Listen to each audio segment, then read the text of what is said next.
হি হি এর সাথে আমরা টেক অর্থ নেওয়া বা গোসল করা এই ভার্বগুলো দিয়েই আমরা অ্যাফার্মেটিভ, নেগেটিভ এবং ইন্টারোগেটিভ তৈরি করব। আচ্ছা, তাহলে শুরু করা যাক। He takes. He third person singular হওয়ার কারণে এখানে টেক্স হলো S by S. He takes a shower, সে গোসল করে। নেগেটিভ, তাহলে আমরা এখানে খেয়াল করি যে হি শি ইট বা নেম, কোনো ব্যক্তির নাম, এক্ষেত্রে কিন্তু আমরা ডাজ ব্যবহার করি এবং এর নেগেটিভটা হচ্ছে doesn't. He takes a shower, সে গোসল করে। He does not take a shower, সে গোসল করে না।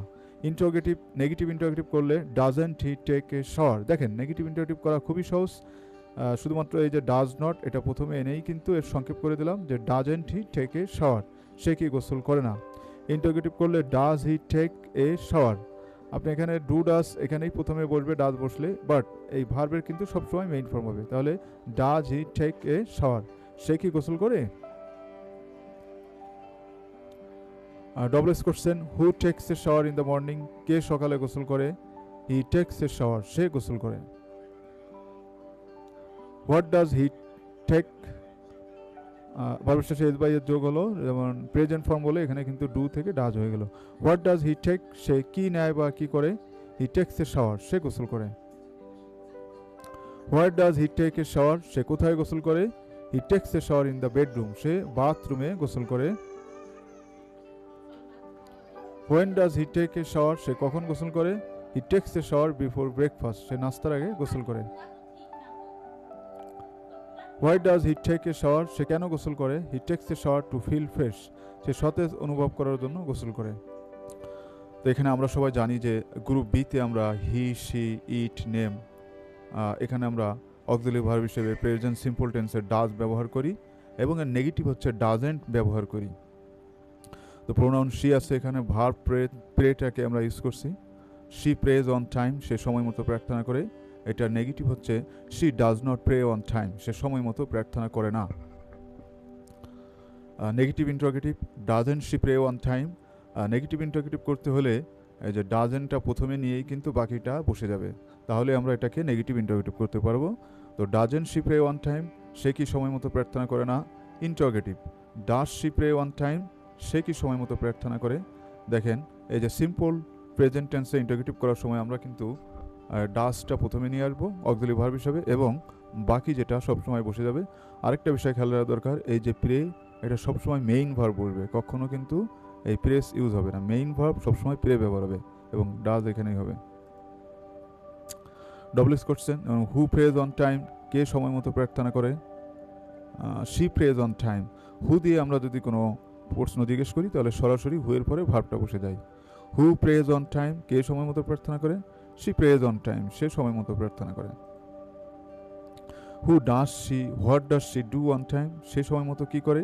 এখানে আমাদের কোশ্চেন করার নিয়ম হলো double H word plus subject হিসেবে ডু বা ডাজ বলবে। তো এখানে যেহেতু শি থার্ড পারসন, এখানে ডাজ বসলো, এরপরে শি এবং তারপরে মেইন ভার্ব। তাহলে what does she do on time, সে সময় মতো কি করে। শি প্রেজ অন টাইম, সে সময় মতো প্রার্থনা করে।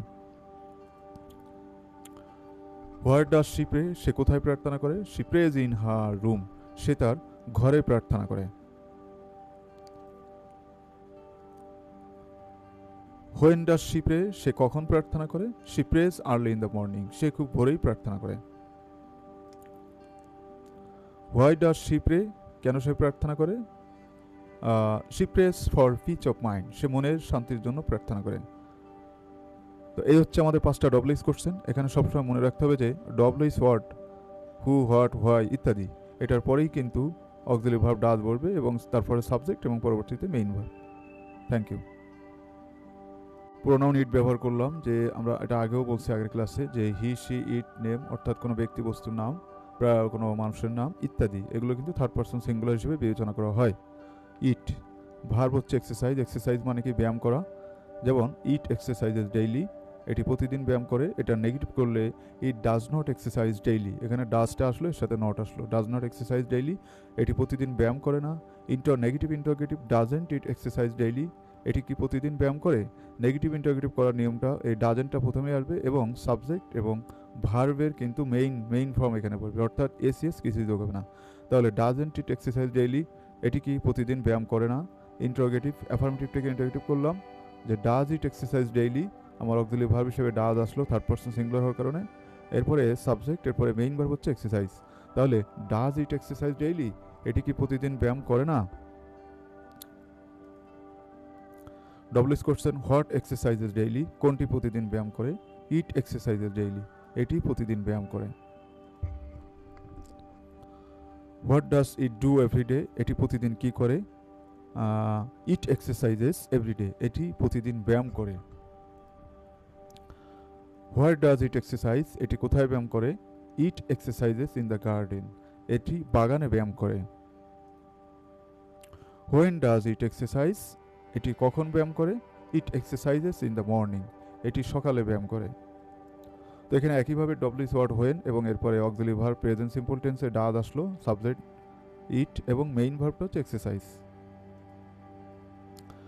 হোয়াই ডাজ ইট এক্সারসাইজ, এটি কেন ব্যায়াম করে? It exercises to stay active, এটি কর্মক্ষম বা সচল থাকার জন্য ব্যায়াম করে। Thanks for staying with us, thanks for watching.